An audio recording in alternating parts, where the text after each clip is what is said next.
আপু আপনার জন্য হলুদ ফুল। আপু ভাইয়াদের লাল ফুল দেওয়া যায়, কোনো সমস্যা নেই, ঠিক আছে। তারা তো উচ্চ শিক্ষার জন্য গবেষণার জন্য বিদেশে যাবে, সে বিদেশে যেতে গেলে আমরা দেখি যে অনেক ধরনের সমস্যা। কি ধরনের সমস্যা? আমাদের দেখা যায় শিক্ষা মডিউল মিলে না, বিদেশে গেলে আমাদের স্কেডিউলের সাথে মিলে না।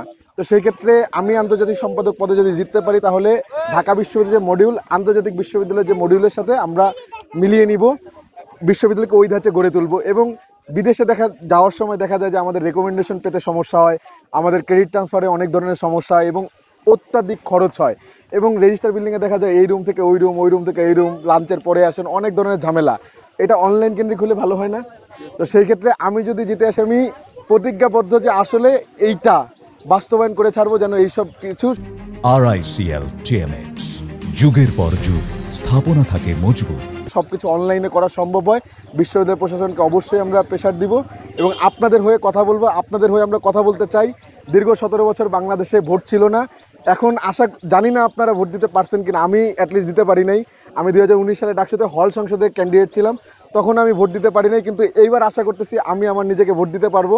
এবং আপনাদের সকলের থেকে দোয়া চাই যে আপনারা যোগ্য প্রার্থীকে ভোট দিবেন, আর আমরা যারা প্রার্থী আছি সকলের জন্য প্রাণ খুলে দোয়া করবেন। দোয়া করতে তো সমস্যা নেই, যোগ্য প্রার্থীকে ভোট দিন। সকলের জন্য শুভকামনা। ঠিক আছে ভাইয়া। জি, আমি মেহেদী হাসান। কেমন আছো? একটু কথা বলি 1 মিনিট, তাহলে ফুল নিব তোমার থেকে, ঠিক আছে? ফুল নিব তোমার থেকে, ফুল নিব আমি ভাইয়া, ফুল নিব। একটু কথা বলার সুযোগ দাও, ঠিক আছে? আচ্ছা, আমি আপু আপনার জন্য হলুদ ফুল।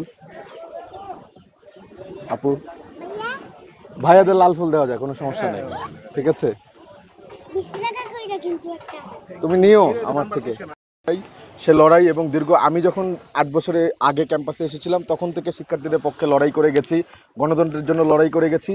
আসলে শিক্ষার্থীদের জন্য আমরা কাজ করেছি এবং জুলাই আগস্ট গণ অভ্যুত্থান পরবর্তী সময়েও আমরা পথ হারাইনি। আমরা দেখেছি অনেকেই সচিবালয়, এখানে ওখানে, আড়ালে আবডালে অনেক কিছু করেছে, কিন্তু আমাদের সুযোগ ছিল, কিন্তু আমরা দেশের স্বার্থে, শিক্ষার্থীদের সাথে, ঢাকা বিশ্ববিদ্যালয়ের স্বার্থে কোনো আপোষ করিনি এবং তাদের জন্য কাজ করে গেছি এবং সামনেও কাজ করতে চাই। এবং আমরা যে পরিবর্তন, সে পরিবর্তনটা আসলেই করতে চাই, কোনো ধরনের অন্যায় জড়াবো না।